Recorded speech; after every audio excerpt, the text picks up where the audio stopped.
Hey guys, in this video we're going to discuss variables. Now, what is a variable? A variable is an item that stores data. That data can be a number, it can be a letter, it can be a word, it can be whatever kind of information you need it to store. And you can update that information as the program goes on. Okay? So, to demonstrate how a variable can be used in your program, what I'm going to do is I'm going to create a second sprite. So I'm going to come down here, click the choose a sprite button. I'm going to select crab. Right? So now, but whichever sprite I use will make a difference for what I'm trying to do. But for fun, I'm just going to pick crab. So now I have a cat sprite and a cab sprite. And what I'm going to do is I'm going to use variables to keep track of the number of times I click on each sprite. Okay? So to do that, I'm going to come to the variables section.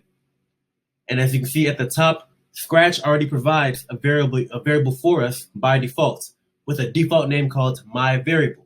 That being said, as programmers, we like to use names that relate to what we intend to use the variable for, not something random. So instead of myVariable, I'm going to right click and select rename variable. And I'm going to call it cat score. So I'm going to use this variable to keep track of the number of times I click on the cat. So I select OK. And then to display the cat score, I'm going to click on this checkbox. So as you can see, the default value for cat score is 0. That's going to be the default value for any variable you create. Then next, I need a second variable that'll keep track of the number of times I click on the crab sprite. Okay? So I'm going to select make a variable. This is what I do to make a new variable, because we only get one variable by default, which we're already using. So to make a second variable, I'm going to click make a variable. I'm going to call it crab score. I'm going to use it for all sprites. Okay?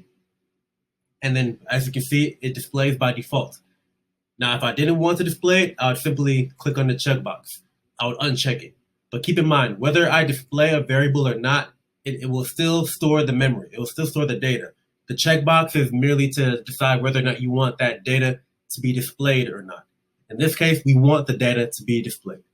So now what I want to happen is each time I click on the cat sprite, I want the cat score to go up by 1.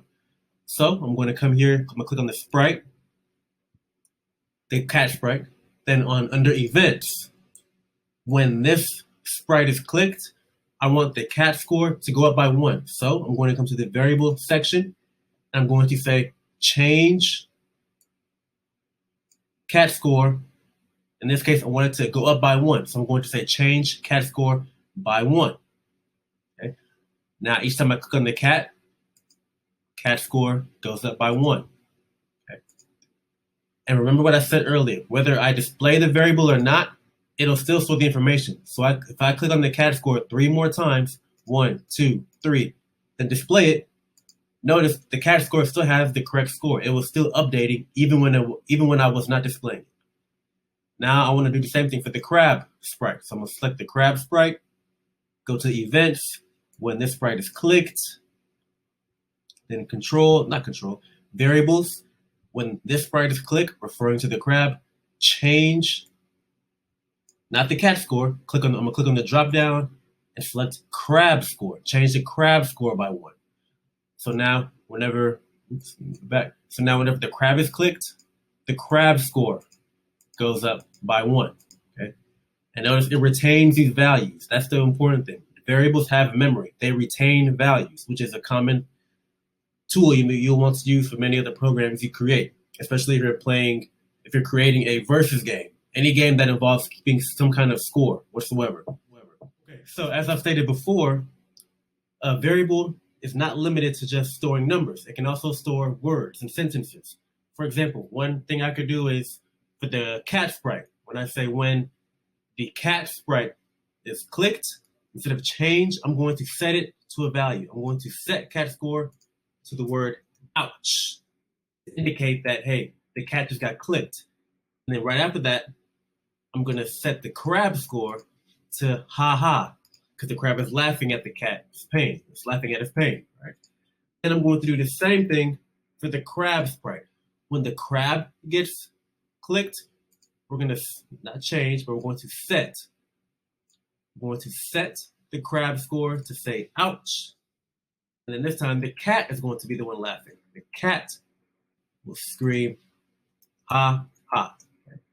So now let's try it. I'm going to click on the cat. So based on how I coded it, the cat should display ouch, and the crab should laugh. So let's do that. I click on the cat says ouch, crab says ha ha.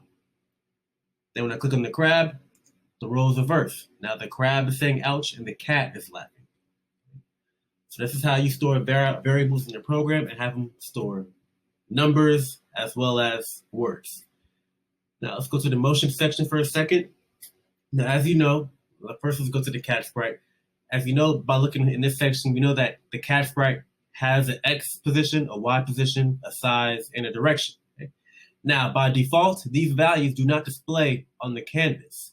However, if I wanted to display them, I'll come down. For example, if I wanted to display the X position of the cat, I'll come down here and I'll see that we have an X position variable. How do I know this is a variable? By this checkbox. Whenever you see a checkbox, you know that this is a variable. So, right now the box is not checked, which is why you don't see it. If I choose to display it, I'll simply check the checkbox, and now you see sprite 1 X position, -106.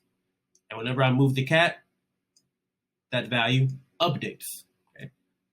So as you can see, we have a variable that's meant for storing the current X position of the cat sprite.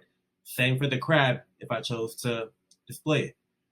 And as you can see down here, we also have a Y position variable that tells you the current Y position of the sprite, as well as a direction variable that tells you the current direction of the sprite, which updates whenever we change it.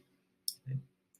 All right. Then down in the looks section, okay, as we mentioned before, each sprite has a set of costumes, and they're listed in sequence. You have each sprite has a costume 1, costume 2, costume 3, all the way up to the number of costumes they have. Now, suppose you want to display what the current costume is, what the number of the current costume. You come down here, costume number, check it off. Okay, and right now we're using the first costume for the cat sprite, the number 1. 1 is what's stored in it. Okay, I could also check the sprite name. Okay.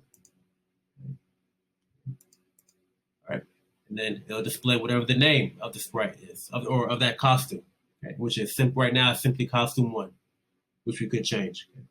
Same logic for the backdrop.